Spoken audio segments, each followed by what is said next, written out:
the sun is up, the vibes are high, and it is a terrific Tuesday right here on your #1 breakfast television show, Wake Up Nigeria! Yay!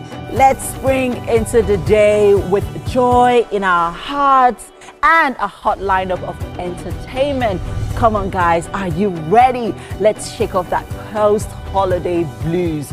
Absolutely, they say Wednesday or Tuesdays rather, because usually I am always resting on Monday, so it feels like, it doesn't feel like, I had experienced a holiday.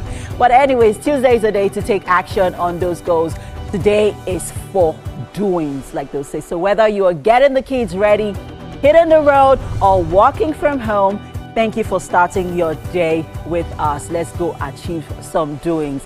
And we're hoping that the roads wouldn't be congested with so many people trying to get to work this morning.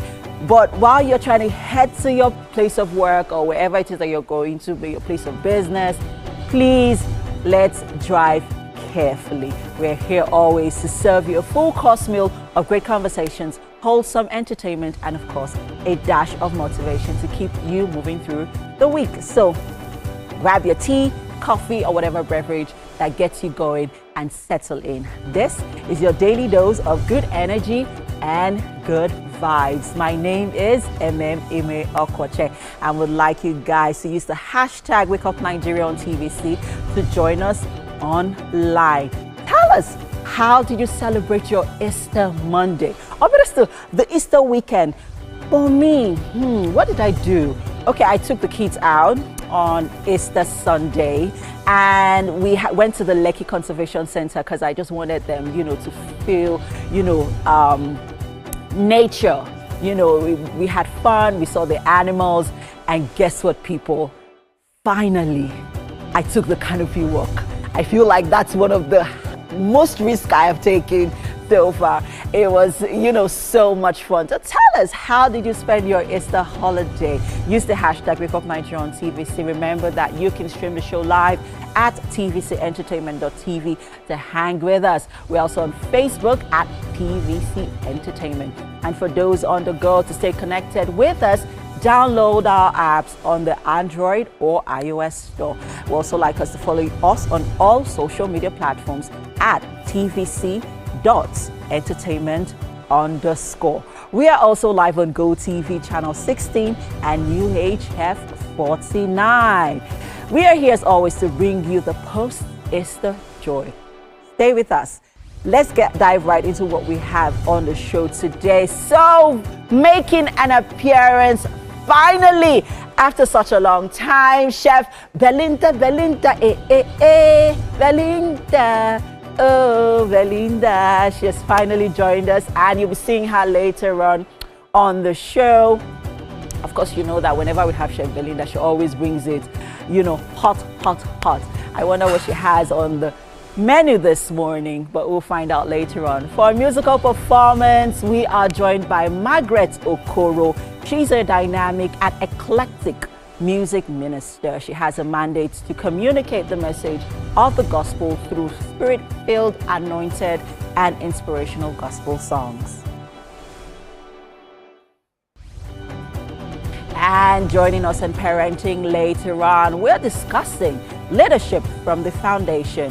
We have Aderunke Fashiru. She's the creative director of Manners and Conduct Character and Leadership Center. She's an astute character development coach, and she's been with us since the beginning of the month as we wind down on parenting this month.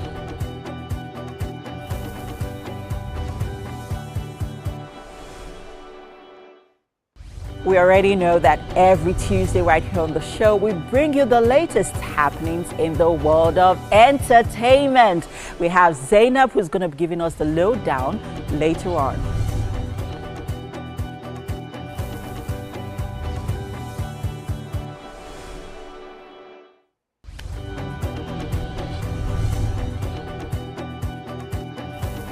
Can you feel the excitement in the air?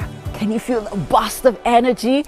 You don't want to go anywhere, people. The show is just about to begin. Stay with us. Let's check out the weather.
Hello and good morning. My name is Titilayo Oyinson. It's time for a news update right here on Wake Up Nigeria.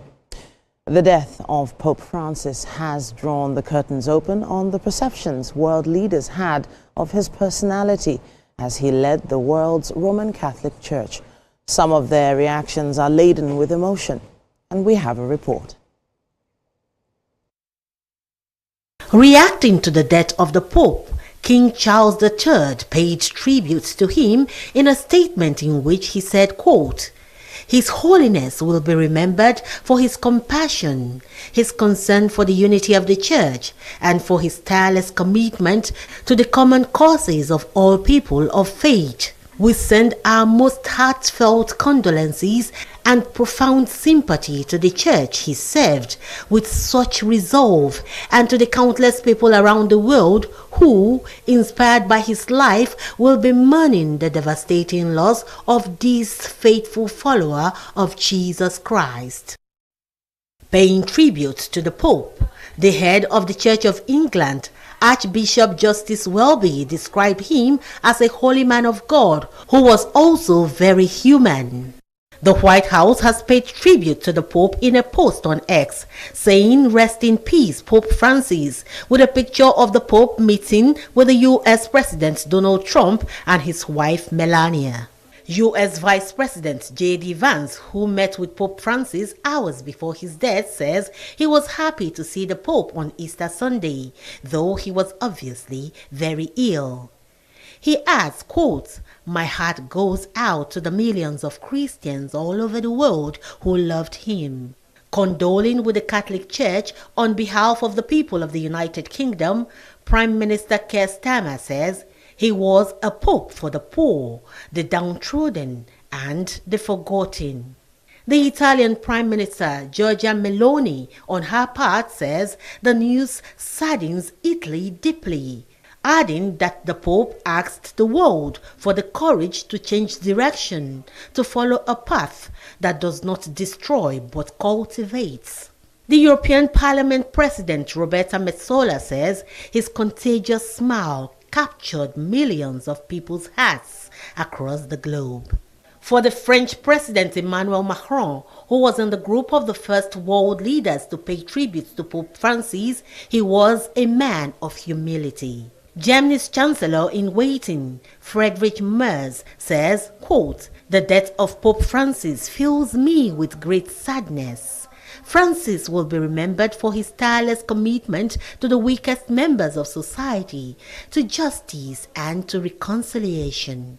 Reacting from India, Prime Minister Narendra Modi says Pope Francis will also be remembered as a beacon of compassion, humility and spiritual courage by millions across the world. The Israeli President Isaac Herzog hails his boundless compassion. Still in the Middle East, Foreign Ministry spokesman of Iran, a Muslim-majority country which maintains close ties with the Vatican, says, quote, "I offer condolences to all Christians around the world." And back here in Nigeria, President Tinubu describes the Pope as an instrument of peace who deeply embodied the message of Christ, love for God and love for humanity. The president says in a time of division, he built bridges between faith, the rich, and the poor. Reacting to the Rest in peace, Pope Francis. You will be missed. And now for some sports updates right here on Wake Up Nigeria. Nottingham Forest striker Chris Wood scored his 19th Premier League goal of the season in a 2-1 away victory at Tottenham Hotspur, which sent his side third in the table on Monday. Nuno Espirito Santo side took the lead after 5 minutes when a corner fell to Elliot Anderson, who found the net with a deflective drive.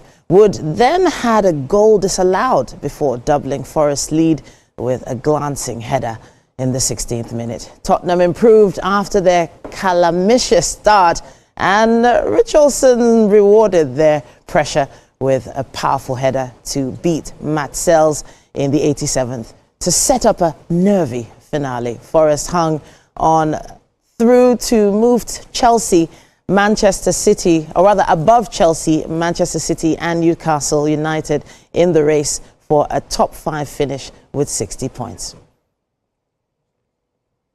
Monday's 4 scheduled matches in the top flight of the Italian football have been postponed following the death of Pope Francis. The Vatican announced on Monday morning that Pope Francis had died at the age of 88, having recently been discharged from hospital following 5 weeks of treatment for an infection. 4 Serie A matches, that's Torino versus Udinese, Cagliari versus Fiorentina, Genoa versus Lazio, and Parma versus Juventus, have been scheduled to be played on Easter Monday, which is a national holiday in Italy.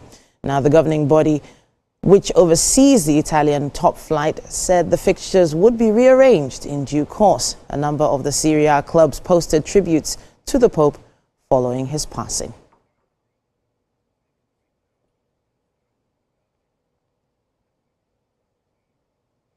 And that's all we can take for this hour right here on Wake Up Nigeria. We have quite a bit more coming your way. Stay with us.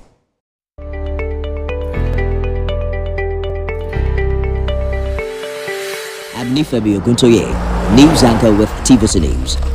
My day is usually busy and it's difficult keeping up with breaking news stories, trending stories, business news, stock exchange and what have you. But with TVC News on WhatsApp, I'm able to catch up with all the breaking news, real-time updates and trending stories on the go, right on my phone, no matter where I am. It's quick, easy and always on. And here you can join us by scanning the QR code or using the link on our X and Instagram. Why wait? Come to the side of news that keeps you ahead. TVC News, first with breaking news.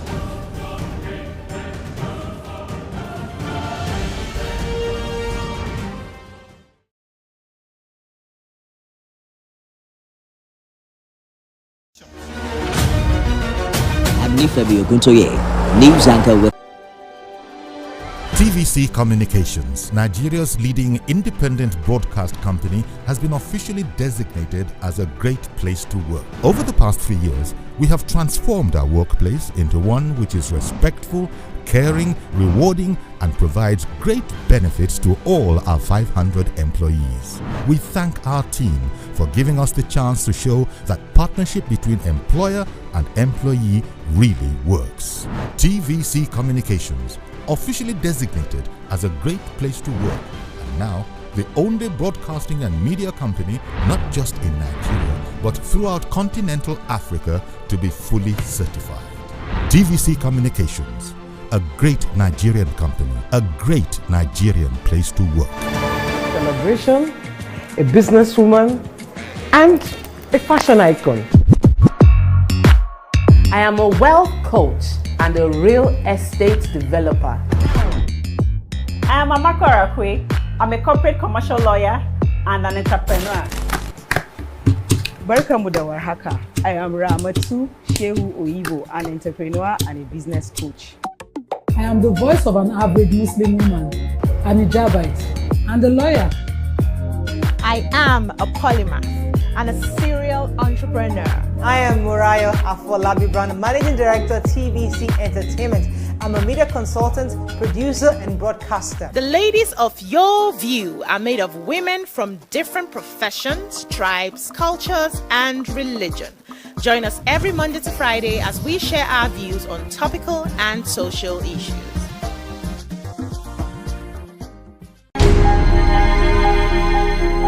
Entertainment is life. That bit of life that makes life bearable, that makes it fun. And I know that what I do contributes to that, because I tell my staff that we are not just designers, we are actually selling joy and happiness. So when we're able to put a smile on somebody's face from the dress they wear, make someone very confident because of what they wear, we've done our job, and I'm sure that's entertainment.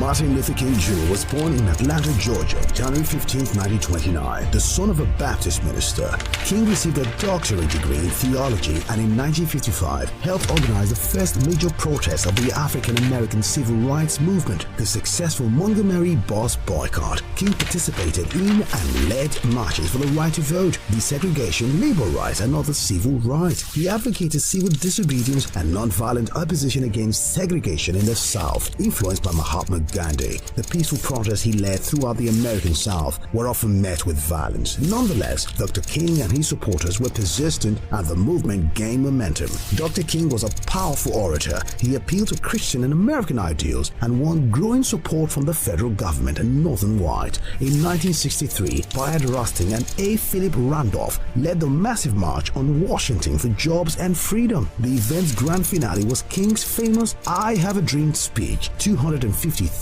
people gathered outside the Lincoln Memorial to hear the stirring speech. In 1964, the civil rights movement achieved two of its greatest successes: the ratification of the 24th Amendment, which abolished the poll tax, and the Civil Rights Act of 1964, which prohibited racial discrimination in employment and education and outlawed racial segregation in public facilities. In the same year, King became the youngest person to win the Nobel Peace Prize. In the late 1960s, King openly criticized U.S. involvement in Vietnam and turned his efforts to winning economic rights for poor Americans. He was a leader of the American Civil Rights Movement and organized a number of peaceful protests as head of the Southern Christian Leadership Conference, including the March on Washington in 1963. He was assassinated in Memphis, Tennessee on April 4th, 1968.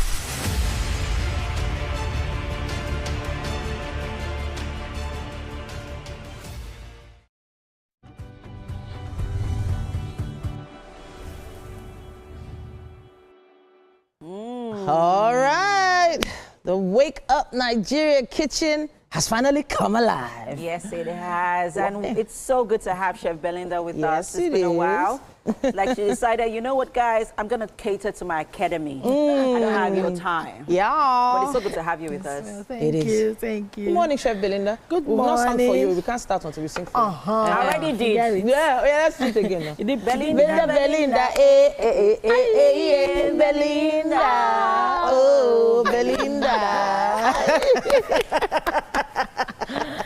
You know, to giving us incentives for this kind of hype. This early morning hype. Oh my goodness. It's good to have you with us. What are we making today? So today we're making rice pilaf with minced meat. Rice what? Rice pilaf. Rice pilaf. Okay, where is this from? I think it's an Asian stuff. Asian stuff. Or a cool Asian dish. Yeah, okay. It's not the loud one like this. So that word pilaf sounds Indian though, right? Yeah, it actually does. Sounds Indian, yeah. Yes. Okay, so I'm loving the ingredients I'm seeing here. Yeah. When Chef Belinda comes, she comes with the color. Exactly. And I'm seeing nuts. This is cashew nuts. Yes, cashew nuts. This is raisins. Raisins. Yeah. Okay. Then these spices, they look very exotic. All right, let's talk about these spices we have here. What do we have? We have this minced ginger and garlic. Okay. This is orange zest. This is Orange bay leaf. zest. Yes. Wow. This Yes. orange. Yes. Oh, wow. Yes. Okay. Bay leaf. Of course. Seasoning. This is mixed spice, Oriental 5 spice. Oriental 5 Then spice. this is salt and this is oregano. Oregano, fantastic. Nice. Then the usual suspects, Yeah. vegetables, carrots. Carrots, bell peppers, onions, green peas, raisins. So this cashew beef, nuts and beef. You notice anything about that beef? It looks It's so red. very red. Yeah. Like, I'm wondering how you're able to store beef and keep it red like this. Yes, it depends on how you buy it. If you buy it red, you can store it at least for weeks. Has that been marinated already? Yeah. Yes, it has been marinated. Okay. So for those of you at home who would like to try this, as you can see on the screen, those are the ingredients you need. That's the list of ingredients Chef Belinda is going to be using this morning. Let's go over them. We have, of course, rice. We have bell peppers, carrots, onions. We have green peas. We have raisins, cashew nuts. A lot of spices here, amazing spices, and of course the beef.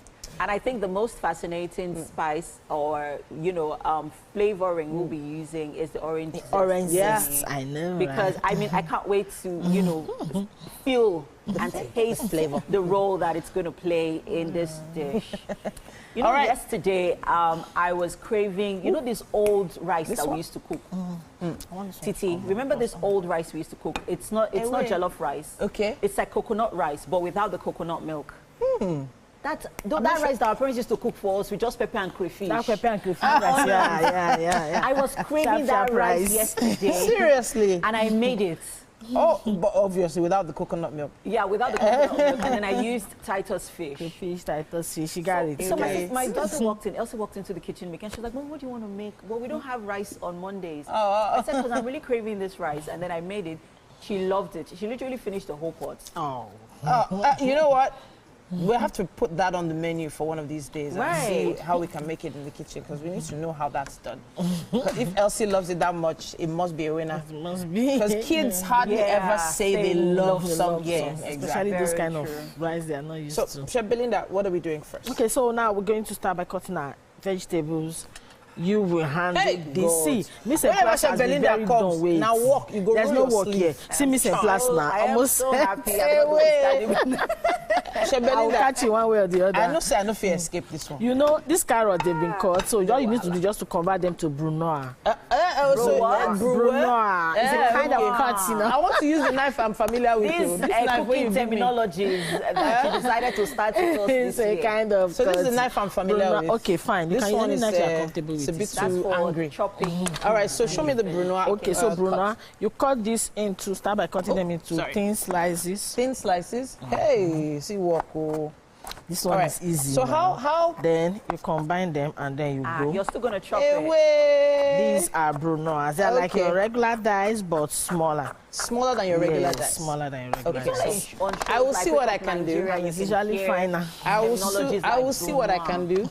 Let's see if I can do this. All right. So thin slices, right? Yes, thin slices. Right? Yes.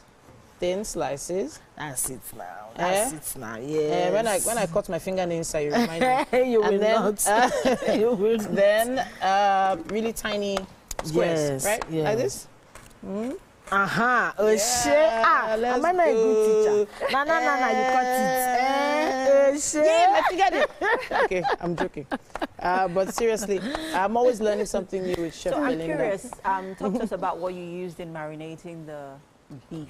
Okay, the beef, I use them oregano, seasoning and salt, of course. Oregano and what else did I use? So how do you know that there's oregano in a meal? What's the taste? Can you describe it? You have to catch it though. You have to catch it. It's the same way you know there's belly. Yeah, because you know there's thyme. Oregano has this mild flavor it comes with. Yeah, because I've always wondered, which of course also informs my decision when it comes to shopping for spices, right? At the on the counter, right? Because you see paprika, you see seasons like paprika, oregano, rosemary, parsley, and it makes you wonder what is the role? What makes it gives it that? Is it going to give it a distinct taste? Yeah, some spices are aromatic, like that rosemary. Yeah, rosemary very is an aromatic powerful spice. It can't be in your food and you will not know. Yeah, then some spices are married. Like bay leaf, if you don't add your bay leaf to jollof, for instance, you know that it's not there. Oh yeah, and then the rice I made yesterday actually had bay leaf in it. Because I went shopping. It's not like our grandma's own again. You have upgraded it. With the bay leaf, right? Yes. Yeah, because our grandmas used to use bay leaf. Oh yeah, come and judge my brunoise. Come and judge it. Oh, this is beautiful. It's beautiful. The beautiful thing with brunoise is that they almost come at these equal sizes, and once they are small like that, they are really very fine. Brunoise is one of my favorite. So I'm loving the fact that we always learn something new with Chef Belinda. Right. Yeah, that's me. But Chef, is it me you're waiting for? Don't wait for me. My own brunoise might take another hour. No, just continue. No, okay. Well, I've not even reached that stage yet. But I stopped buying a lot of the spices at the store, because I mentioned about a year ago I started growing mine. Okay. So I have rosemary, I have thyme in my garden. I have a lot of oregano. I knew of green pepper. So you have fresh oregano? Like I have it's a bush now. It's so I huge. don't have fresh oregano. I'm actually trying to find a way to tame it. Yeah, but it's crazy. You know that you could actually bring some of these, I should bring it to the office. You can bring them and then we'll buy them. Yeah. Yeah. Really? If I see that fresh oregano today, are you serious? And I have it's overtaking my garden. It's overtaking, so it's going into other places. We'll buy them. I have fresh mint. I have. And then there are also ways that we can preserve them in our kitchen using recyclable, plastic bottles. True. All you just need to do is put just some water in it, and then put the plants in, and then it just, sprouts, it grows. And then you can use it when you want to. So another one I have is fresh mint. You have mint? Yes, I have mint. Please bring mint tomorrow, please. Please. The price of mint has gone up. Plug them and put inside water. Yes, the price of mint has gone up. And I always use it for my smoothies. This thing is taking over my whole garden. People are complaining. Please tell me you have oranges too, because oranges. No. So, orange is a whole other thing entirely. I hear Mary's somewhere around. Yeah, she is. She's around. I think she'll be joining us shortly. Wow. Yeah, but so we're going to be sorry. I started cutting onions. That was a reflex action. I don't know why I started cutting onions. I'm still on carrots. I apologize. Sorry, chef. So I want to pre-cook this rice. So it has been washed. Okay. So I'm pouring it into the water now. Okay. So are we parboiling the rice? We're pre-cooking. Cooking straight. Pre-cooking. Yes. Oh, okay. So you want the starch in the rice? It's an oven-baked dish we are making, right? Oh. This pizza is an oven-baked dish, yes. Is this a one-pot dish? No, it's not one pot. It's a stir fry. Stir fry, they take to the oven and then. Okay. We move. Say my. Oh yes. So now the raisins actually remind me, because I had my family over for Easter on Saturday, right? It's not on Saturday. Okay. And I made shawarma. Hey. Okay. So I had raisins in my shawarma. Raisins? Yeah. Wow. I actually put raisins in them just to give it that extra sweetness. Right. That's nice. I don't know. But it also sounds expensive, however. So it was a bit dear. It was that expensive. Because shawarma already is getting expensive out there. Yeah. All right. I used a bit of Greek yogurt for my. So far, I'm not bleeding. Those cuts that you're making, I know you are going to. You are going off. You are going off. I'm going off, Abby. Yes. I apologize. I saw those stripes. I know you're going to go. They are bigger than this I'm sorry. What kind of shortcut is this? We are going to a break now. We're going to a break. I apologize. Any oversized carrot is my fault, please. But thank you so much, Chef Belinda. I love learning with you. Yeah. At this point, woo! All right, I'm already sweating. But we have to go for a quick break right now. Wake Up Nigeria continues. Stay with us.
Do you think you can outplay me in this game of wits and knowledge? Can you go 7 rounds without flinching? I meant answering 7 questions correctly. How well can you hold your liquor? If you're curious, then join us for the most exciting conversation and games with your favorite celebrities on 7 of 7.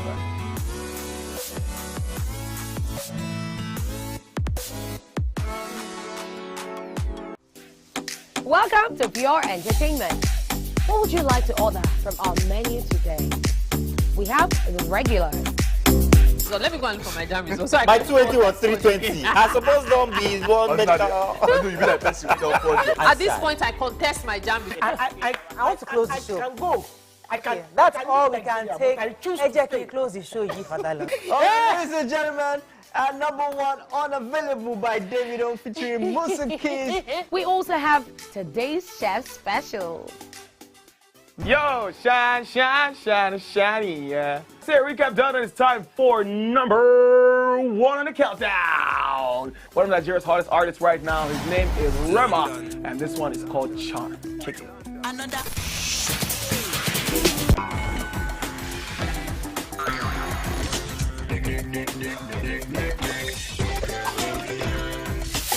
For dessert and a bit of nightcap, we have the nighttime and online specials.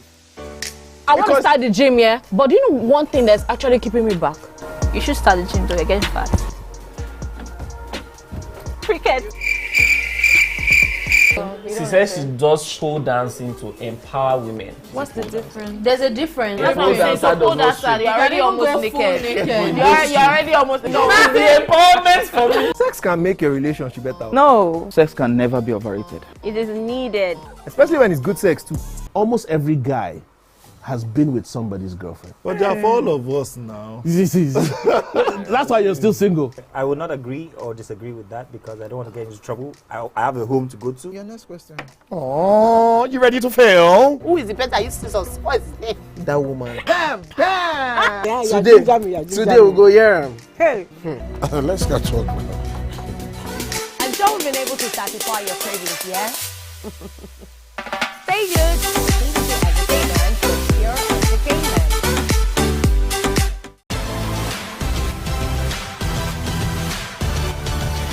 Now you can catch up with your favorite programs on TVC.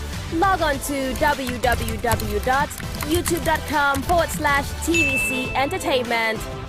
Join the fun.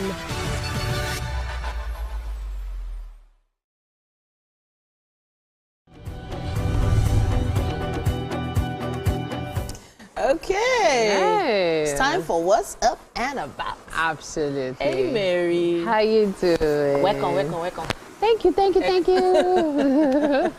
Now, we've had quite a few news stories, regarding, the fact that Pope Francis passed away, and that happened on Easter Monday. Which was yesterday. And, there was just the whole world, sort of just stood still to reflect on, what happened, and then what happens now, And, Mary, you just wrapped up the fast. Yes, the fast Lent ended on Saturday. Exactly. Yeah. And I was like, it would be a really interesting idea to sort of talk about the process and what we did know about Pope Francis. So he had a very different take on things from former popes. Some more controversial than others, but he, every photo or video I ever saw of him, he was always smiling, always very happy and meeting all sorts of people. And he even met actors, actresses, celebrities. He was very engaged in, I'll say, young people, right? He liked, being around young people, and that was really interesting. Jesus Christ talked about embracing the sinners because those who are already healed don't really need the medicine as much as those who are actually ill and need the medicine. And Pope Francis embodied that. I dare say he shattered a lot of ceilings. Yeah, a lot. Because there were certain things that weren't allowed in the Catholic Church.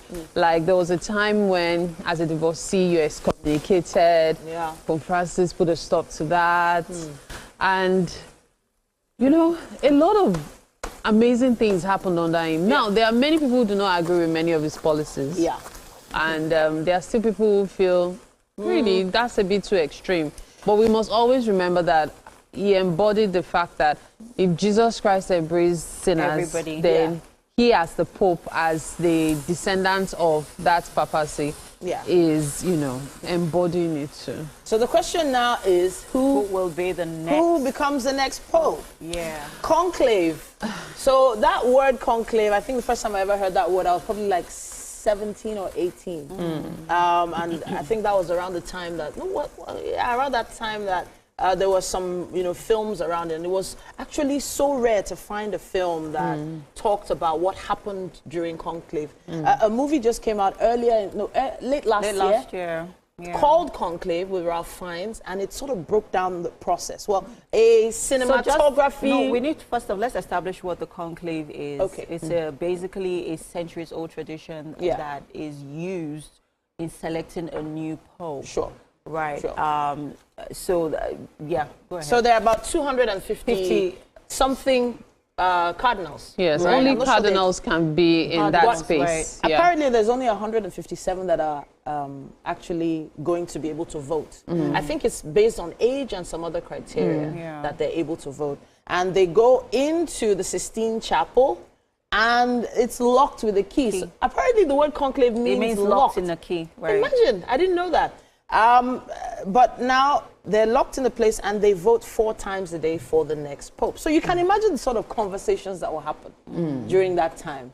I feel like it might be a more political sort of voting process than we would be aware of, because we're not in there. And nobody in there is actually allowed to really talk about the process either. It's not for public knowledge. The most important thing is when the election is over and the holy smoke literally comes out, then you know there's a new... There are 2 different smokes. There's the black smoke, and then the black smoke, if the black smoke keeps going off, then you know they've not made a decision yet. But once it turns white, then you know that a decision has been made. Yes, absolutely. But then again, the way Chef Belinda is smiling. I wonder what's running through her mind. The way I'm smiling. First of all, what baffles me when I heard those stuff yesterday was how quick people move on. How quick people move on. They just said Pope died. The next thing, they're looking for someone who will succeed him. Within the same few hours later. So that was what got me. And then it is one of the sad realities of life that the world has to move on. Yeah, and the church needs a leader. Yeah. And the reality is, until he passes, nothing can be done regarding replacements. Because one would expect that, like a presidency or some kind of position, you have an interim pope and all. The election is, you know, it takes place after the pope has passed. However, I've always wondered, and I'll ask you, Mary, because I know that you're Catholic and you're, you know, the intricacies within the church is very, and you know, with the Pope and the Cardinal, you're more, you know, you can easily relate with it because you know you're Catholic. But one would think that, you know, now that Pope Francis has passed, the next person, the closest person to him, who has worked really close with him, like the secretary, would be the one to take over the reins. And I don't mean, because for you to work closely with the Pope, you basically know everything that he knows. You know the business of the church. You've already taken on that responsibility of leadership, because there are even times where, you know, the Pope might not pay attention to certain things. It's your job, it's your responsibility to do that for him. Are not the chosen one. That's the difference. Right. So however, the thing is, it's like when you are in a family, and then you're saying, oh, automatically this person is, you know, the successor to whatever. But it doesn't quite work like that. You have to be literally the said person one. Like so I'm just making reference to the movie now. If like in the movie, Ralph Fiennes, who was the closest person to the Pope, if you have for lack of a better term, political capital with the rest of the cardinals, or if you have knowledge about the realities of these cardinals, then you might be able to lobby. But you do realize that besides the voting process, there's also the spiritual aspect. Okay. So on the one hand, there's the voting process. On the other hand, there's the spiritual aspect. So it's a case of man and spirit. So even when everybody here decides that Mary should be the class captain, if the Holy Spirit has not chosen Mary as a class captain, then you people will keep going around. Wow. Till you that eventually process reach can it. take hours. It can days. take Days. Pope Francis didn't become the Pope by accident. Yeah. And the truth is, many of his reforms weren't very popular either. At all. But at the end of the day, he was the chosen one. Yeah. Chef Belinda, I know that you've just been giggling as we've been talking about this matter now. Yeah. What? Any opinions on the process itself? It's what it is. It's what they've set, the way they run their governance or something. So what I want to say is about an African being a pope. Oh, so that's another thing. So the thing is, I've been seeing a lot of... Is it impossible? I've been seeing a lot of people saying, oh, can't we have a black pope? Look, when the selection process is ongoing, it's not about your skin color, it's not about your race, it's not about where you're ethnicity or whatever. It's not about that at all. So if the person is not African or Asian, then so be it. The most important thing is someone who ensures that they keep the church together. That's the most important. There are some cardinals apparently that want to take the whole thing or turn everything around. Everything Pope Francis did, they've already said that they would rather change things back to how they used to be. That's why I said not many people support the things the changes he has made. That's the conversation that, those are conversations, that is, sort of surrounding the controversy with what's ongoing right now, even with the conclave, because now they're asking, will they choose someone who will continue with his progressive agenda, or someone who would like to say, well, no, let's switch it back. Which is kind of like a conservative, We didn't really expect, we didn't know what to expect when it came to Trump, because Trump said he wanted to reverse a lot of things that had happened. But in the end, he got all the votes. So, okay. So what do we do now? The thing is this, the church is different from the regular political world. There are actually a lot of things involved in this process and even in the decision the Pope makes. Okay. Do you understand? The Pope is not by bloodline, but a descendant of Peter, to whom Jesus led the church.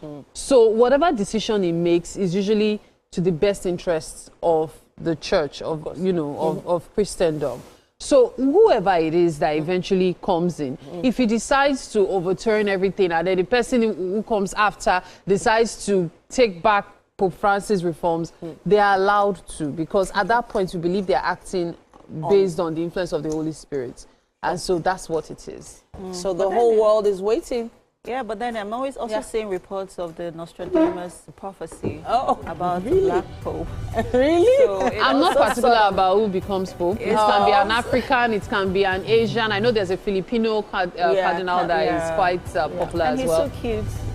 Really? And then, why is this a factor? 0 to 100. I'm actually more concerned about the reforms. He signed a set of reforms last month. And they were just supposed to start taking place. So there's always that possibility that it's not going to happen anymore. So we will all be tuning in to, check the roof of the Sistine Chapel to look out for that white smoke to find out if a pope has been selected. And also our condolences to the families and well wishers, because the whole world is sending tribute at this time. And, may the souls of the faithful departed rest in peace. Amen. Amen. All right, let's take a quick break, guys. We'll be back after this.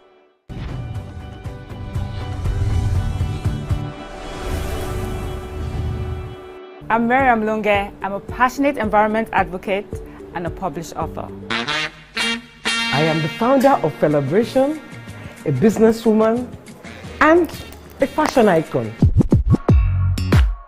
I am a wealth coach and a real estate developer. I am Amako Arakwe. I'm a corporate commercial lawyer and an entrepreneur. Barka Mudawar Haka. I am Ramatu Shehu Oyibo, an entrepreneur and a business coach.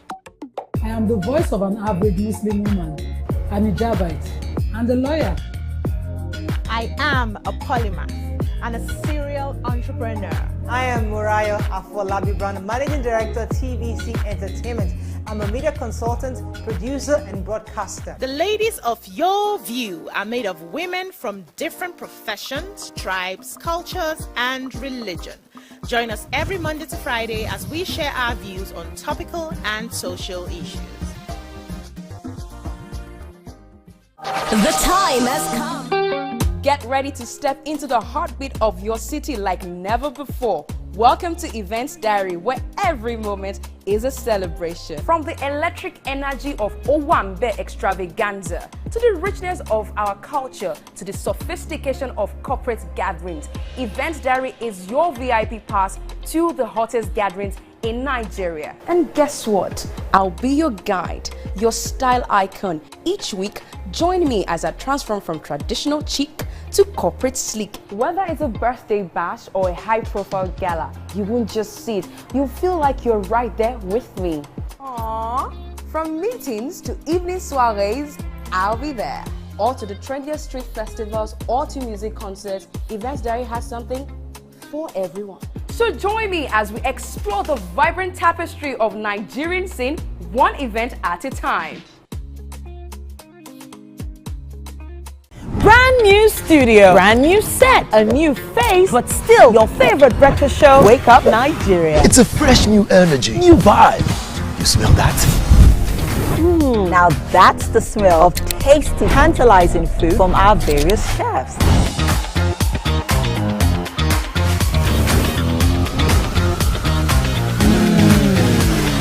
And when it comes to sports updates,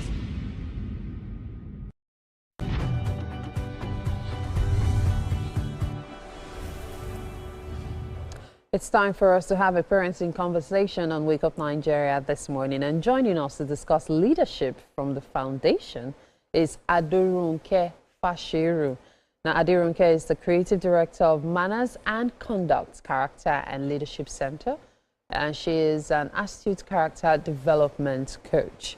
It's a pleasure to have you in the studio with us this morning. How you doing? I'm doing well. Oh, it's an honor to be here. All right. Yeah. So when we talk about leadership from the foundation, how? Okay. So leadership, from my own perspective, isn't just a question of position. We're not referring to leadership for political offices. We're referring to leadership from a position taking responsibility. from a position of attributes. What makes you a leader? Okay, so I'm starting a family. Should I desire to raise leaders? Do I want my children to be leaders? Does leadership even work? So I'd like to start it from the very beginning, and that's what I was saying. Let's take it from the foundation. Leadership also works in parenting. That's what we're preaching today, that leadership works in parenting. So I would like to just put us in a bracket where we can, I would share the explanations, but I want to make it very simple. So I like us to start from the 4 A's of leadership for family. 4 A's of leadership. Yes, okay, please. let's run through So those. The first is alignment. Alignment, yes, like real alignment. Yes, alignment, like taking initiative, like becoming an independent thinker, like encouraging your children to actually think through, not just look for the, so for example, you have a child who's saying, I can't do this. Figure it out. Doesn't have to be a punishment. Let's think through it together. Let's try this. I like to see videos. There's one particular video I saw where a woman put a sellotape so that her children, her babies, twins, would not come to where she was because she was working. And the children actually, those babies, toddlers, maybe like a year, they checked and found a way out. They went underneath. And I was asking myself, who told these toddlers that they didn't have to break the sellotape? They needed to go under. So it's good to teach children to take initiative. That's for alignment. Number 2 is adaptability. I mean, you won't be a good leader if you have problems expressing yourself. You won't be a good leader if you are unable to communicate. So it's good to encourage our children to take advantage of every opportunity to speak better, to communicate, to express their thoughts clearly in words, not just in actions. One of the reasons why children like to use their fists is because they were probably not taught to express their thoughts in words. People just assume it happens naturally. But I'm saying parents must teach their children to communicate better. So the third will be accountability. So we've gone from alignment. Yes, and then we'll move to adaptability. And now accountability. Now accountability. That's where you started from. Taking responsibility. Yeah, and I think it's important for parents to role model these things. It's also important for parents to normalize apologizing to their children. Absolutely. It's not only the children that should be held accountable. Parents should also be held accountable. Oh, I'm sorry. I'm sorry. Many parents even struggle to say sorry to their spouses, not to talk of their children. Yeah, and do you think that's a foundational problem? I think that's a foundational problem. And then whoever told parents that because they have all the authority, their word is law, nobody should hold them accountable to what they have said, probably didn't tell parents the truth. It's important that we normalize apologizing when we're wrong and taking responsibility for our actions, because sometimes parents make mistakes. And it's okay to admit that I took this decision, I was wrong, I will do something better. Oh, this didn't work out. Admit when you're wrong. And it doesn't take anything from you. It doesn't make you less of a person. It doesn't even belittle you. It actually exalts you. It does. It makes your children respect you.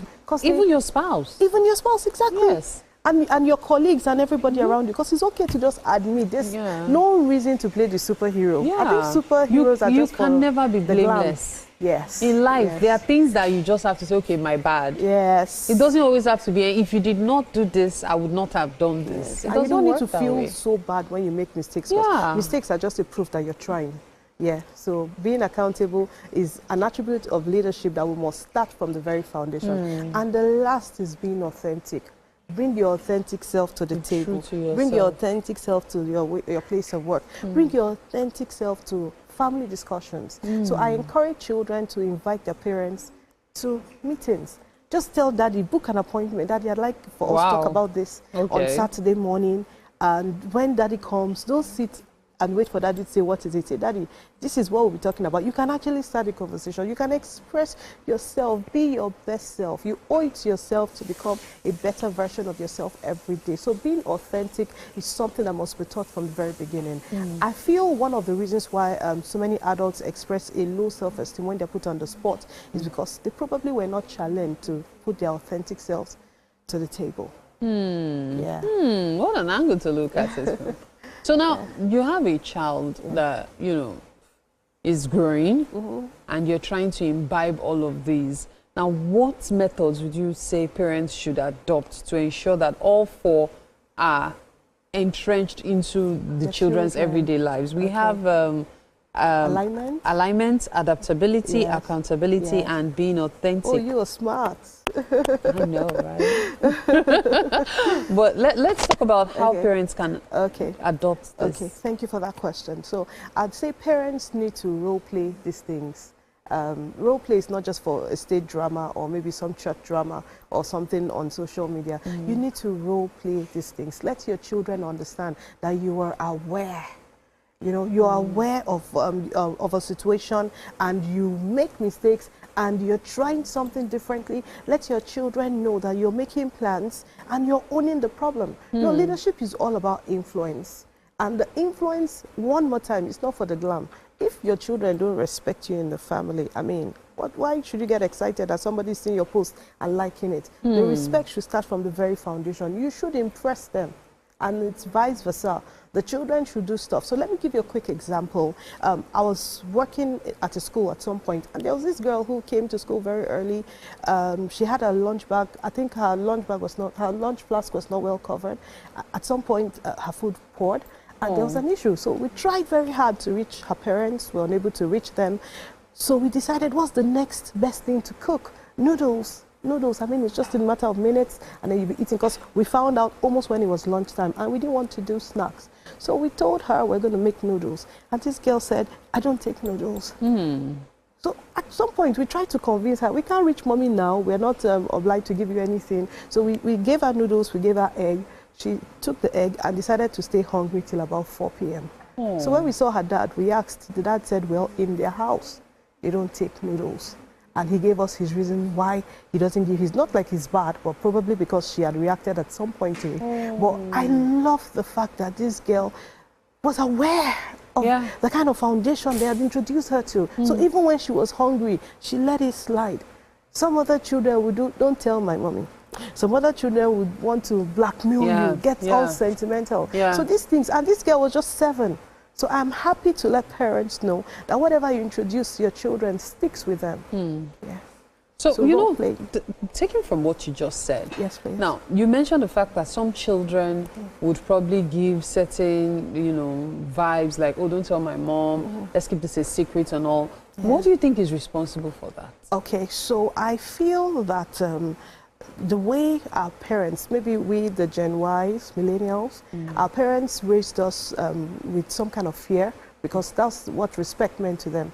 To them, when you fear me, it means you respect me. But these days, we can see that, that the same energy it takes to build fear is what you need to build trust in your children. Same level of energy. So we choose trust over fear. And I think the way you lay your bed, the way you introduce these things to your child, that's why your child will say, oh, my mom will be angry, not because it's wrong, but my mom doesn't want to see this. So maybe it's the pattern that is run at home. For example, those days you hear your father's honk and then you run. But these days, when my children hear their father's honk, they go out. They want to hug him. They want to receive him. And it's not like their dad is not tough. But his approach to it is, I want my children to come to me. I'm not looking for how my children will prefer outside to being with me. So it's the approach that led to that. Yeah. So for a parent that is trying to create a balance with the 4 A's and still being firm and ensuring the children are, you know, are raised right, how can they create that balance? Because that's usually the challenge for many parents. They might be aware of the 4 A's, but they are like, if I'm trying to put this into implementation, some other things might suffer, like respect or the children, you know, children can be very funny, taken for granted and all. So how do you create that balance? Okay, so I'll say number 1 is you need to start early with parenting. Early preparations, building from foundation is very, very important. Don't start halfway and try to adjust what you didn't do. Start early. Number 2 is you need to role play, like I said earlier. The rules you bring into your family are not just for your children. They're for your children and they're for you as well. And then finally, build a community. Knowledge helps. Get yourself involved in communities where parents share like minds and you're able to go with the flow, you're able to learn, you're able to do better. You can't do parenting alone. You can't do parenting alone. That's the golden quote for today. Thank you so much for your time, Adirunke Fashiru. I enjoyed this. Yeah, I enjoyed it as well. Quite a number of things to learn from you. Thank you so much. The 4 A's, don't forget, we have alignment, adaptability, we also have accountability and authenticity. Okay, so remember the 4 A's. Thank you so much. Thank you too. At this point, we'll take a break. You're watching Wake Up Nigeria. To stay with us, we'll be right back.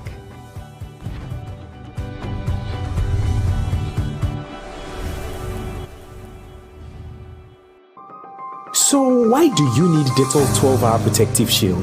Why?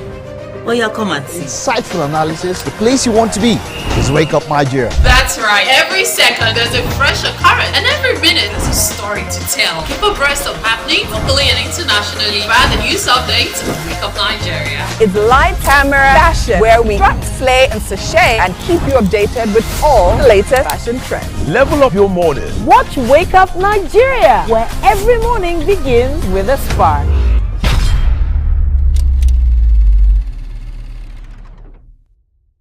Hey, my people, I greet you plenty. My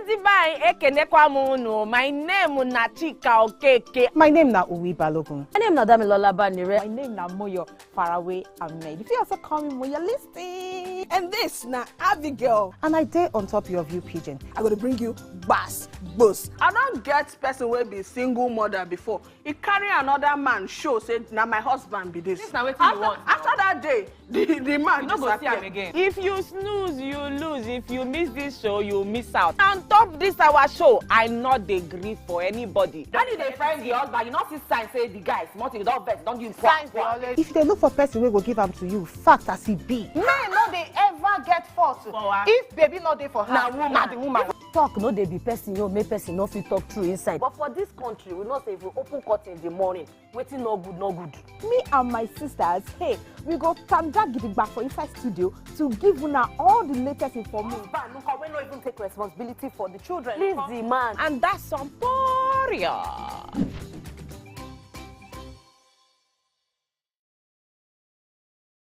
I'm Miriam Lunge. I'm a passionate environment advocate and a published author.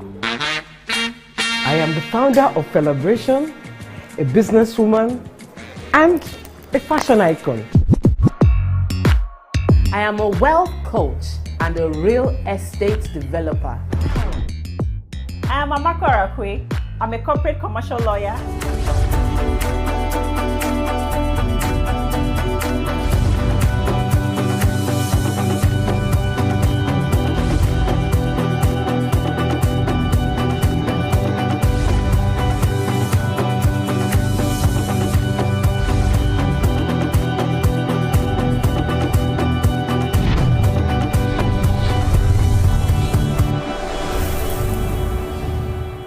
What do you do when you hear our soundtrack come on? Do you move your body? Do you dance? Do you get excited?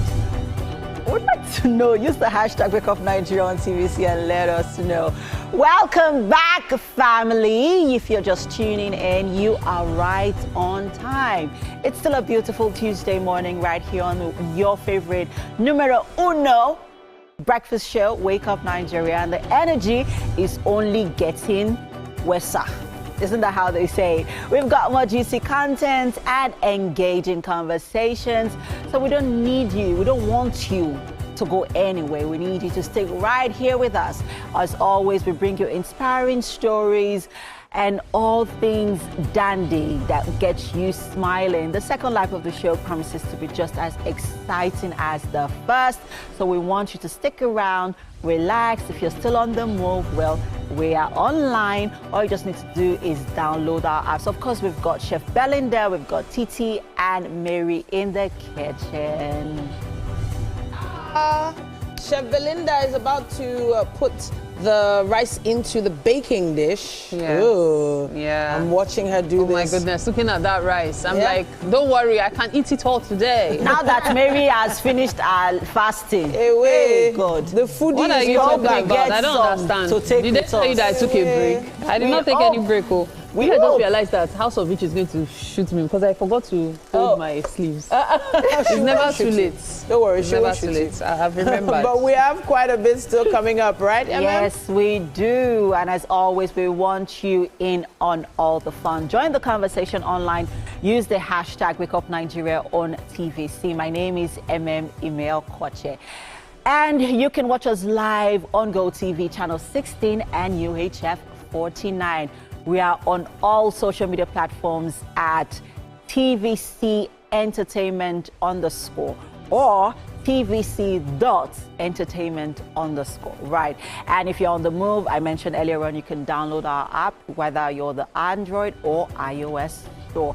We're across social media platforms. Let's dive right into what we have on the second half for the show. Today we have entertainment news. The hashtag JP2025 took all over social media. We couldn't rest. But then, I'm sure there's still Acme and Portable. Oh my gosh. I think that was the most hilarious highlight of the weekend. Man, that fight was... I can't stop laughing about it. But Zainab has all the dates and she's going to be giving us more on all the happenings in the entertainment industry or the entertainment world later on. But hey guys, we want you to stick around, all right? We have so much in store in the second half. Of course, we're still heading over to the kitchen to check out Chef Belinda's rice and rice pilaf. Right. You know we like to travel all around the world to bring you exquisite cuisines. Let's check out the weather, people.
It is time for a musical performance this morning on Wake Up Nigeria, and for that we are joined by Margaret Okoro, a dynamic and eclectic music minister. She has a mandate to communicate the message of the gospel through spirit-filled, anointed and inspirational gospel songs.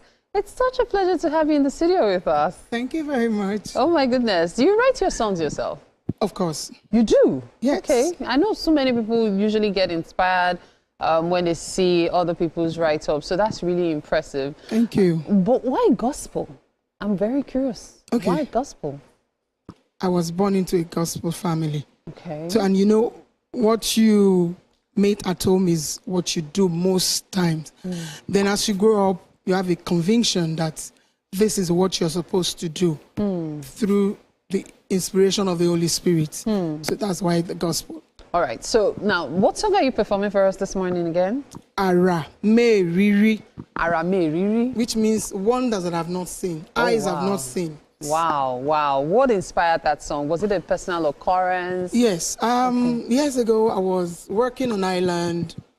I was going through a turbulent times, you know, challenges, and I didn't know what I was going to do. I was just praying. I was in the office then, and then I heard Arame Riri, that this is what I'm going to do in your life. Wow. What eyes have not seen. It took a very long time before I started experiencing it. So that was what brought out the song. Just imagine getting inspiration that something wonderful is about to happen, and then it comes to play. Wow. You know what? We can't wait to hear you perform. Take it away. Much. Thank you.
Judah.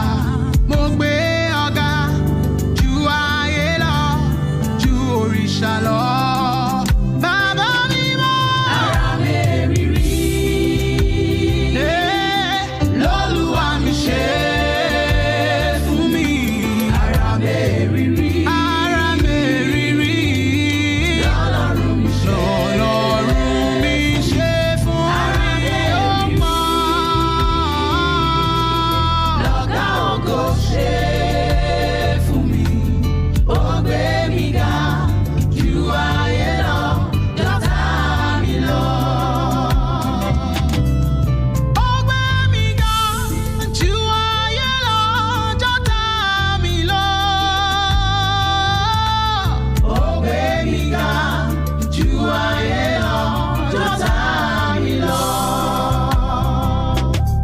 Ìyà ò jẹ mí mọ́, ọ̀rẹ́ mi, torí mo ní Jésù l'Olúwa. Ó gbé mi ga ju ayé lọ, jọ̀tá mi lọ. Ẹkún ò bá mi mọ́, mo ní ohun gbogbo nínú Jésù Olúwa.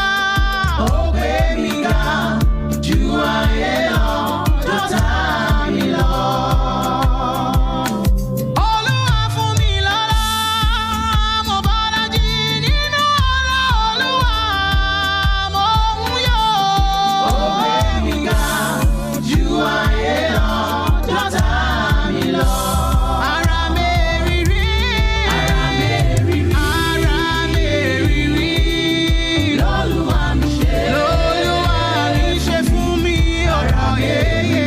Ara mèrìírí, l'Ọlọ́run mi ṣe. L'Ọlọ́run mi ṣe fún mi, ọ̀rọ̀ yeye. O ara mèrìírí, l'Ọ̀gá ògo ṣe fún mi, ó pọ̀. Ó gbé mi ga ju ayé lọ, jọ̀tá mi lọ. Ara mèrìírí, ara mèrìírí, l'Olúwa mi ṣe fún mi. Ara mèrìírí, ara mèrìírí, l'Ọlọ́run mi ṣe fún mi. Ara mèrìírí, l'Ọ̀gá ògo ṣe fún mi. Ó gbé mi ga ju ayé lọ, jọ̀tá.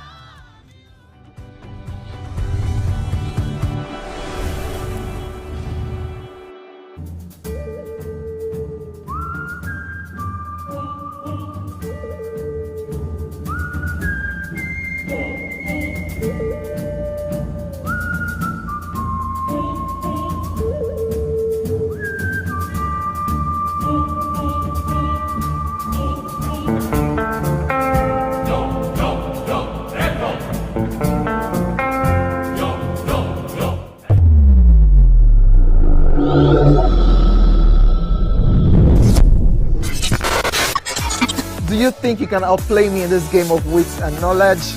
Can you go 7 rounds without flinching? I meant answering 7 questions correctly. How well can you hold your liquor? If you're curious, then join us for the most exciting conversation and games with your favorite celebrities on 7 of 7.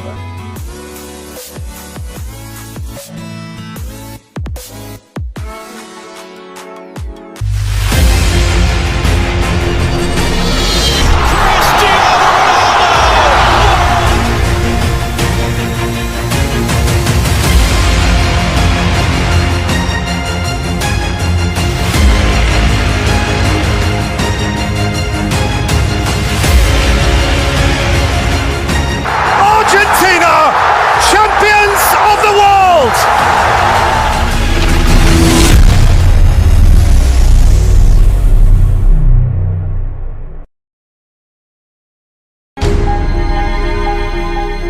We all know everyone loves to be entertained, so you just have to entertain everyone around you in any way you can. Entertainment means fun, means amusement, means games, means a lot. Without entertainment in the world, I guess we'll be chosen in this world, you know what I'm saying? So I feel entertainment is everything.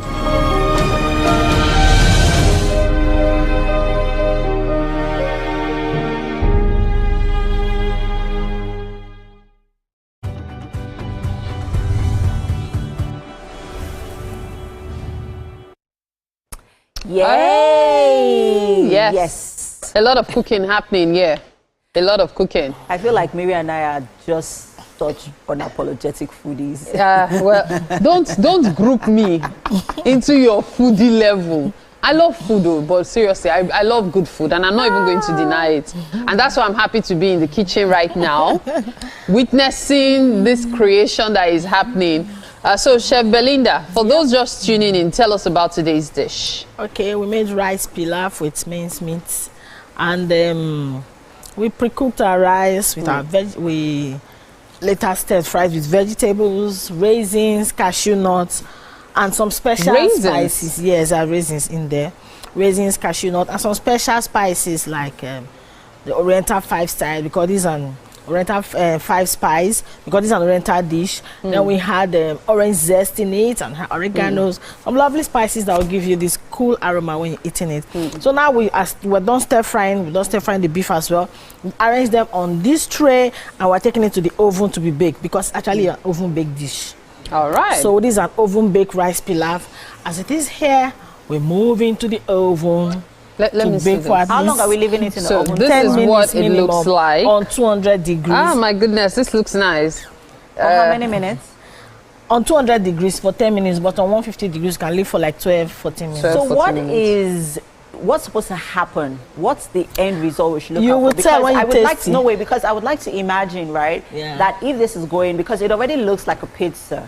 Right? I mean, right. So imagine if you had like cheese on it. shredded. Look at the cashew nuts on it. I'll try that later. Right. Can you see that? If you had like cheese shredded on it, that would be nice. I feel like it's going to Cheesy give it a rice. very. I mean, if I'm going to try this, I'm definitely going to use. So I left some in the pot. This is already cooked. I left some in the pot, and this is going to the oven. So once it comes out, you taste from this and taste from this, and see tell what the me, difference is. Okay, all right. So we're going to the oven now. Yeah. So while Mary's tossing that into the oven, let's check out the ingredients once again for our rice pilaf, right?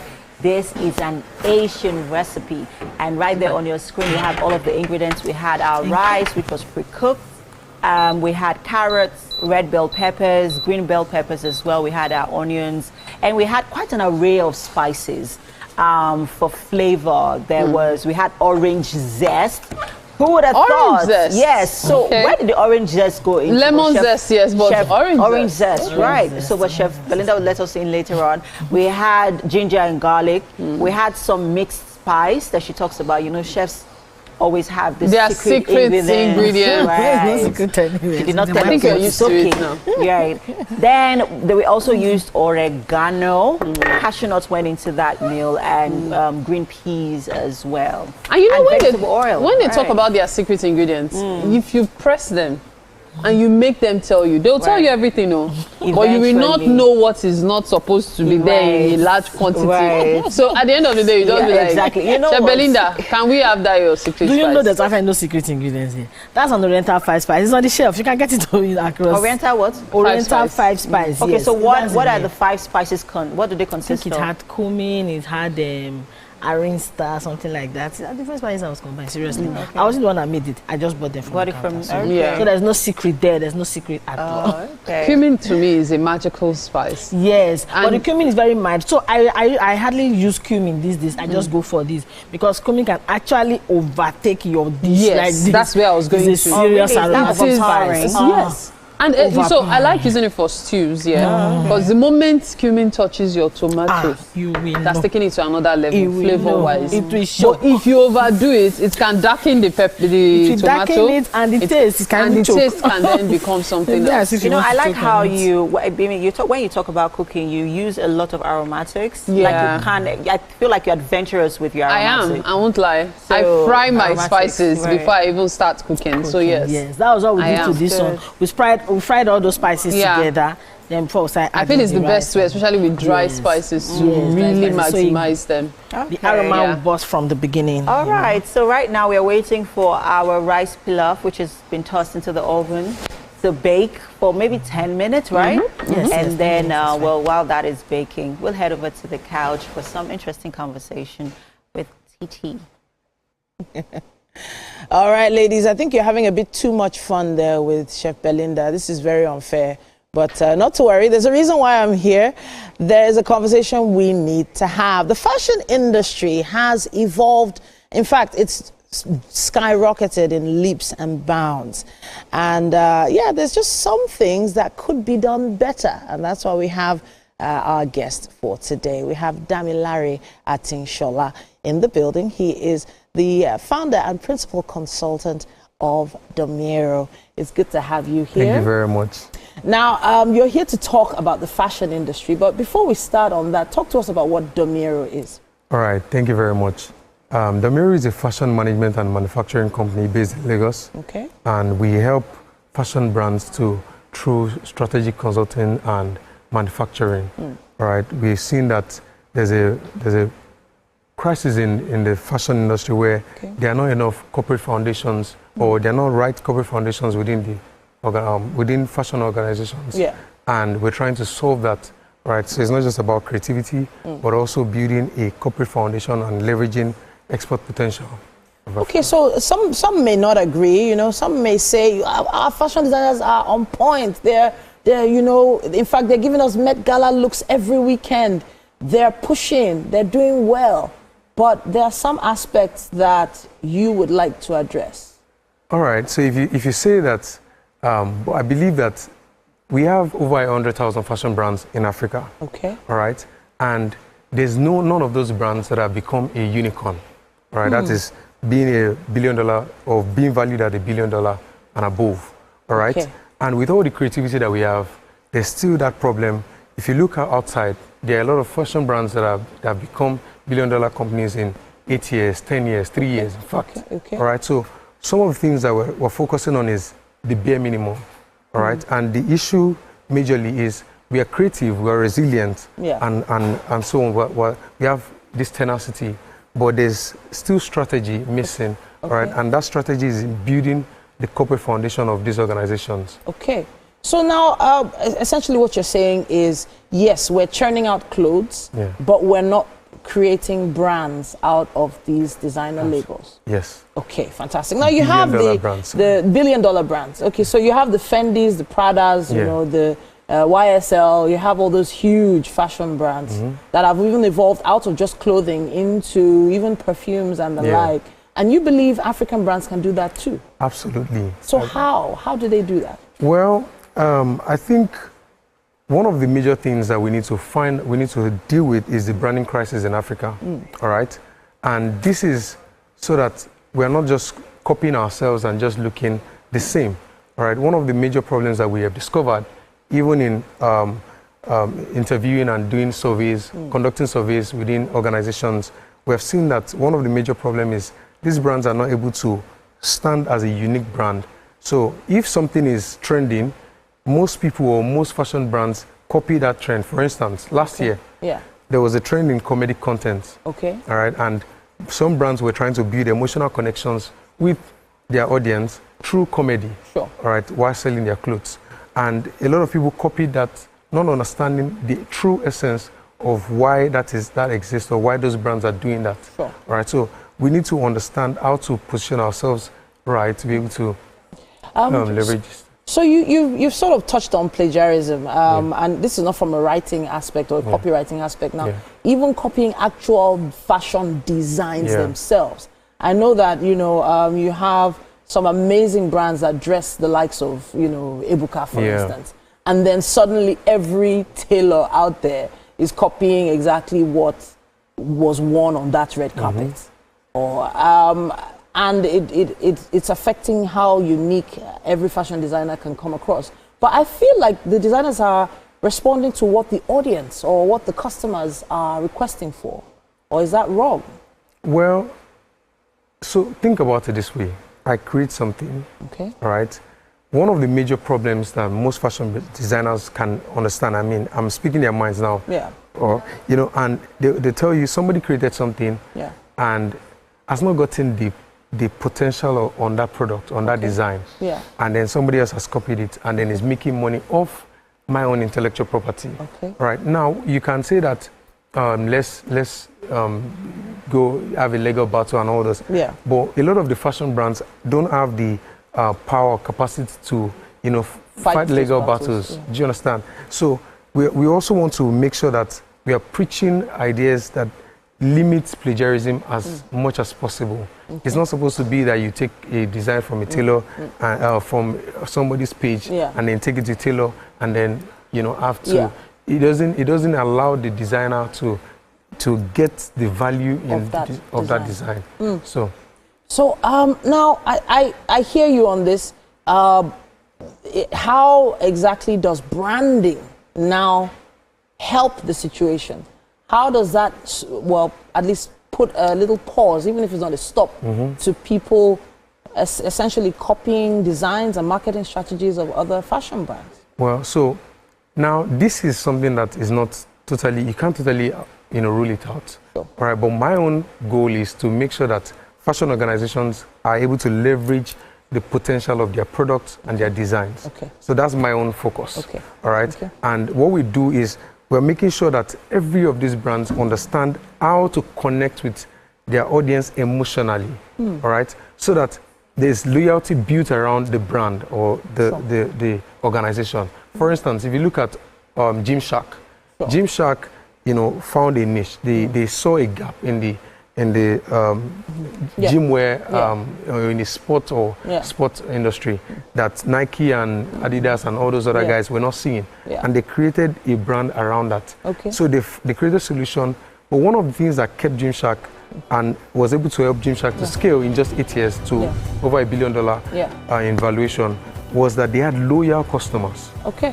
Right. Now, before we wrap up, you are working on something, I know, to help this process, and I feel like people can check you out on social media to find out more about how you can evolve your fashion brand.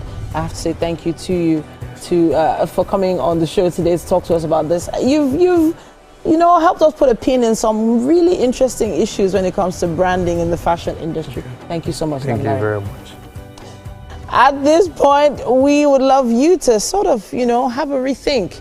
Go on social media, use our hashtag WakeUpNigeria on TVC and tag us, WakeUpNigeria TVCE. We would love to hear your thoughts on this matter. Do you think there's a bit too much plagiarism in the fashion industry? Let us know. We're taking a quick break at this point. We'll be back with entertainment news.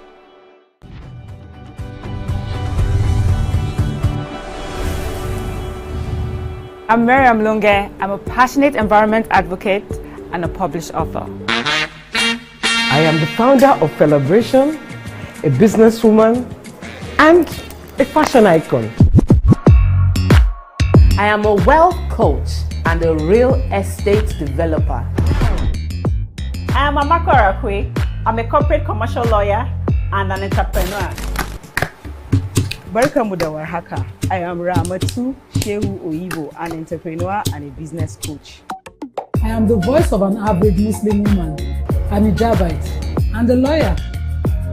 I am a polymath and a serial entrepreneur. I am Murayo Afolabi Brown, Managing Director, TVC Entertainment. I'm a media consultant, producer, and broadcaster. The ladies of your view are made of women from different professions, tribes, cultures, and religion. Join us every Monday to Friday as we share our views on topical and social issues. Doubt and fear doesn't occur at the canvas, it shows in the canvas.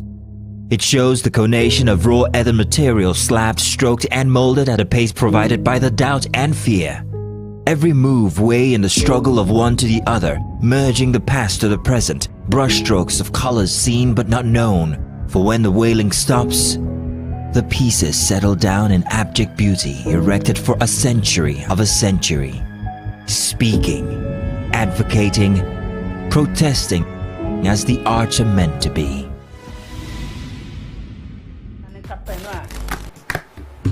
Barkamu da warhaka. I am Ramatu Shehu Oyibo, an entrepreneur and a business coach.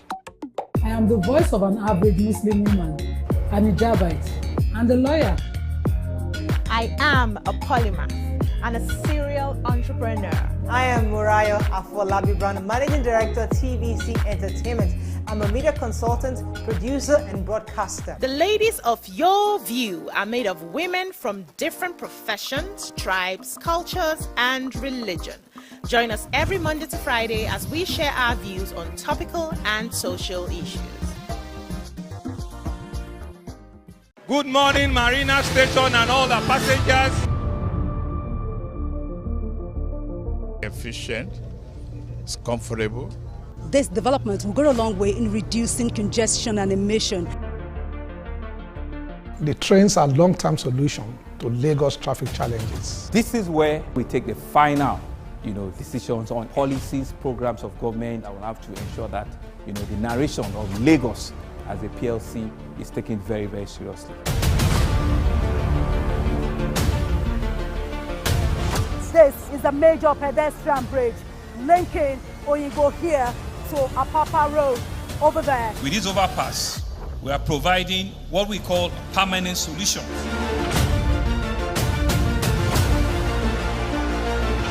This place is one of the most dangerous areas at the biosecurity environment. This can go into the news and every crumbs of your neighborhood. Our goal is to remain as Africa's model megacity, to move our GDP from the 5-6 position to the 3rd position, and we believe it's achievable with all the commitments we have. Explore the city of Lagos, where dreams are made and possibilities are endless.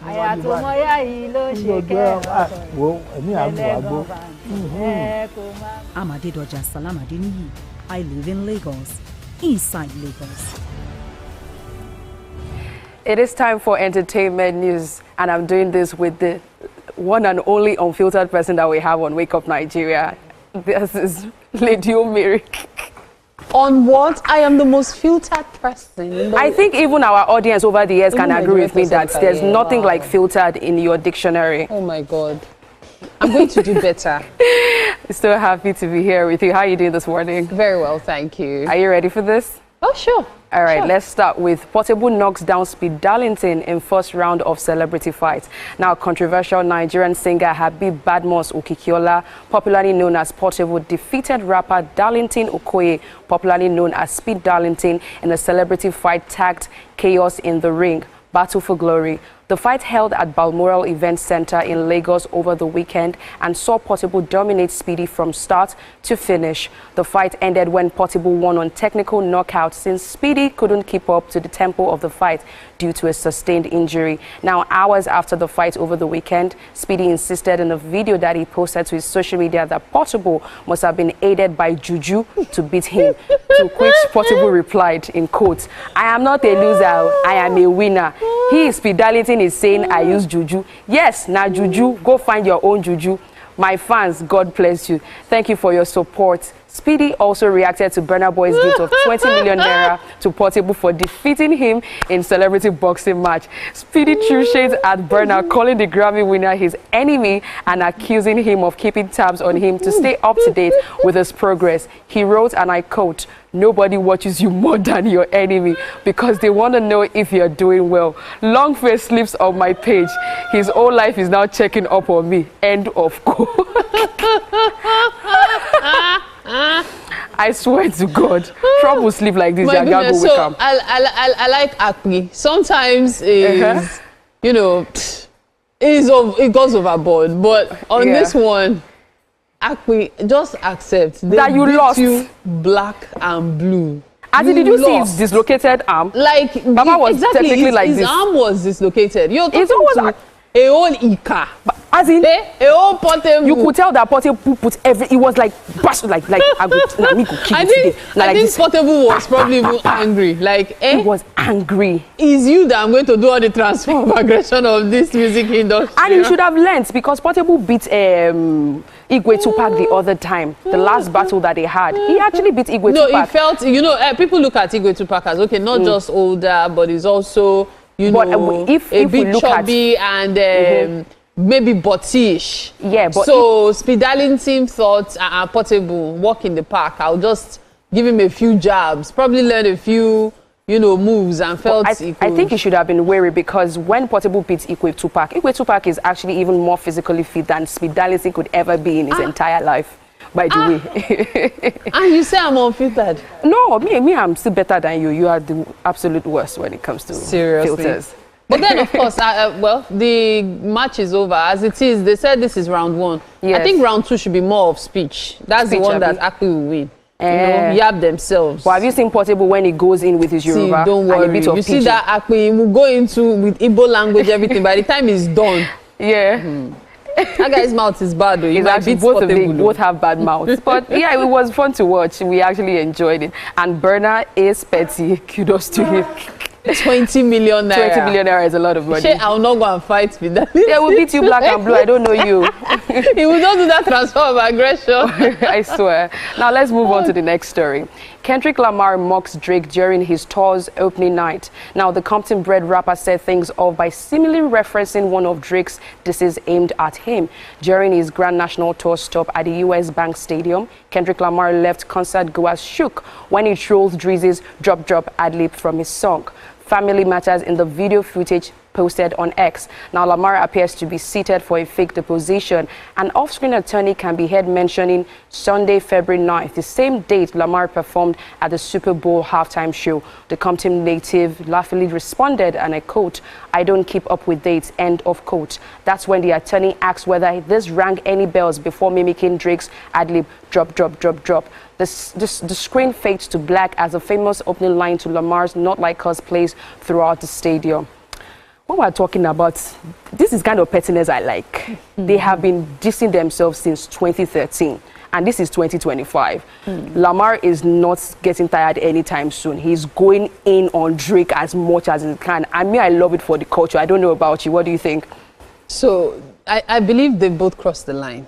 Okay. You know, when it comes to disses, there's that thing of sometimes going personal and all. Yeah. But they've not only gone personal, they've gone deeply personal. Yes. And I feel at this point, I doubt they will ever be friends again. No, they will you never. know, all the while when people are doing this track, sometimes there's still that possibility of reconciliation.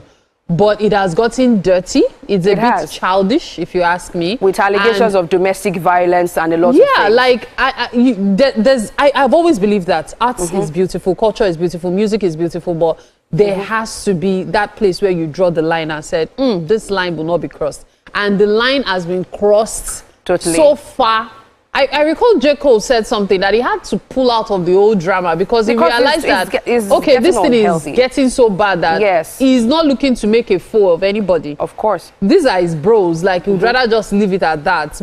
However, this thing is out of hand now. You know, sometimes people will say getting out of hand. It's already out of hand. I think what even made me laugh the most was when he had the Super Bowl and he had to bring out Drake's ex, Serena Williams, and she was doing that. They're not like us. She claims she did it for the culture. We're an auntie, we're not buying that. She did it for the culture. We both know what it is. We're not buying it, please. Yeah. All right, let's move on to the next story. Burna Boy becomes first African artist to sell out in Paris. Now, global music sensation Burna Boy has made African music history, becoming the first African artist to headline a sold-out show at Stade de France in Paris on Friday, 18th April. With over 80,000 fans in attendance, the Grammy-winning artist delivered a powerful, high-energy performance filled with Afrofusion hits, live storytelling, and surprise moment that had the crowd on their feet from start to finish. Now, opening acts Nissi and Fireboy DML set the stage with a performance of Nobody, quickly igniting the atmosphere and trending across social media. Burna Boy kept the momentum going with a string of fan favorites, while also welcoming surprise guests to the stage, including Joe Duwe-Filet for their track For Campo, Daju to Roaring Chairs, and UK rapper Dave for their global hit, You Send Me the Location. He also surprised fans by bringing out Charlie Poppy, and together they performed a remix of Charlie Poppy's viral hit Lahore, a moment that set the internet on fire. Now, the night was more than a concert. It was a celebration of culture, unity, and Burna Boy's global impact. The performance also underscores his popularity in France, where several of his singles have earned him multiple platinum status. Burna Boy's headline show at Stade de France marks another groundbreaking milestone in his career and a major win for African music on the world stage. Give it to Burna when it comes to this. And you know, things like this remind me of the strength and power of family. Absolutely. Now, a lot of people are aware of who Nissi is, right? Yes. But many people still don't realize that Nissi is Burna Boy's sister. Now, Nissi is also growing in her career. Yeah. You know, of course, the old Charlie Poppy angle to he has, you know, helping his brothers and all. So it's always a pleasure to see people doing stuff to grow their family together. So I find that really commendable. She being the opening act, because, man, that's a big deal. And I'm happy for her, especially a sold-out concert like that. And now, to Burna Boy himself, is a fantastic artist. He is. Let's leave all the drama aside. Burna Boy is good. He knows he is good. There's no denying that fact. And when you have sold out concerts like this, they are just further proof that it's not just mouthing off. It's not mouthing, and he's really here to stay. It's from that place he got the money to give back. Are you sure I did not give up with that 20 million naira before now? When did he turn into his manager, Lady Mary? But we love Burna Boy. He's called an African giant for a reason, and we keep rooting for him. He should keep making us proud. Absolutely. Thank you so much for doing this with me, Mary. Thank you so much. It's a and pleasure. With this, we'll go on a short break. The show continues. It's to Wake Up Nigeria.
It's time to eat. It's time to eat, everyone. Yes. Well Chef Belinda, you've done it again. Yeah, let's sing the song. We have to sing it. Belinda, Belinda, yeah, Belinda. Oh, Belinda.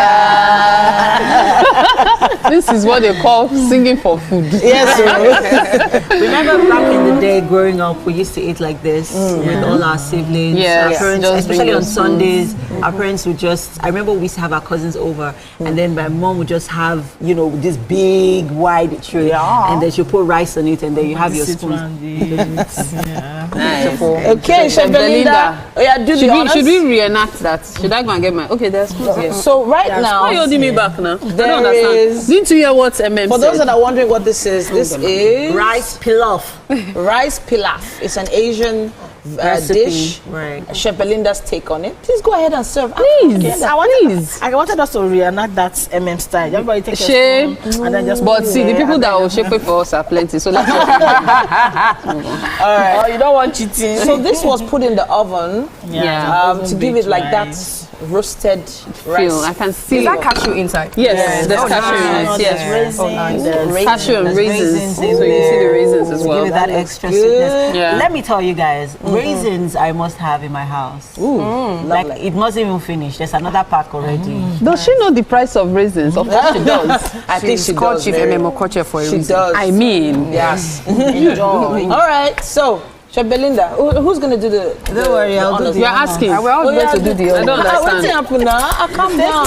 Take your spoon and don't be sorry. So, but then in my spoon I have green peas, I have the raisins, and I have the beans. Right, but You don't have let cashew. me look at food. So, MM is trying to say she has English in her spoon. All right. So, let's have a taste. Okay.